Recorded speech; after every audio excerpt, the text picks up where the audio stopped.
भगवान श्री कृष्ण जी के अनन्य भक्तों को अनंत सादर प्रणाम।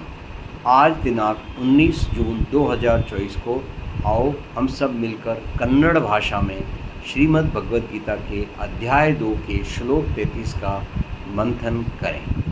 हम शुरू करेंगे हरि भक्ति के साथ।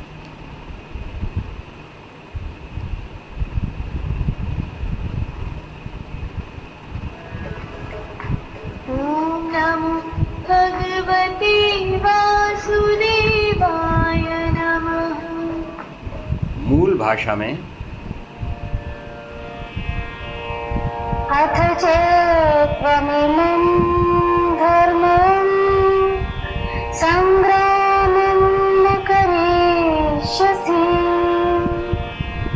ततः स्वधर्मं कीर्तिं च हित्वा पापं वाप्स्यसि।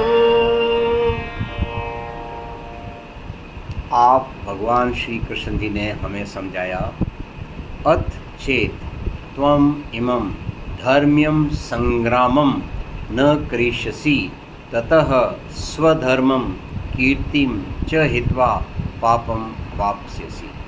स्वधर्मम क्या है, आइए कन्नड़ भाषा में समझते हैं। ಕನ್ನಡ. ಒಂದು ವೇಳೆ ನೀನು ಈ ಧರ್ಮ ಯುದ್ಧವನ್ನು ಸ್ವೀಕರಿಸದಿದ್ದಲ್ಲಿ ನಿನ್ನ ಧರ್ಮ ಮತ್ತು ಖ್ಯಾತಿಯನ್ನು ಕಳೆದುಕೊಂಡು ಪಾಪದಲ್ಲಿ ಪಾಲುದಾರನಾಗುವೆ. तत्भाव से कन्नड़ भाषा में ಕನ್ನಡ. ಒಂದು ವೇಳೆ ನೀನು ಈ ಧರ್ಮ ಯುದ್ಧವನ್ನು ಸ್ವೀಕರಿಸದಿದ್ದಲ್ಲಿ ನಿನ್ನ ಧರ್ಮ ಮತ್ತು ಖ್ಯಾತಿಯನ್ನು ಕಳೆದುಕೊಂಡು ಪಾಪದಲ್ಲಿ ಪಾಲುದಾರನಾಗುವೆ. सद्भाव से ಕನ್ನಡ. ಒಂದು ವೇಳೆ ನೀನು ಈ ಧರ್ಮ ಯುದ್ಧವನ್ನು ಸ್ವೀಕರಿಸದಿದ್ದಲ್ಲಿ ನಿನ್ನ ಧರ್ಮ ಮತ್ತು ಖ್ಯಾತಿಯನ್ನು ಕಳೆದುಕೊಂಡು ಪಾಪದಲ್ಲಿ ಪಾಲುದಾರನಾಗುವೆ. आइए संगीत की भाषा में समझें। तुम धर्म के अनुकूल रण से जो हटे पीछे कभी निज धर्म को अब कीर्ति लोगे और लोगे पाप भी। आइए ओम के उच्चारण के साथ अपना आज का ये ज्ञान अमृत हम संपूर्ण करें।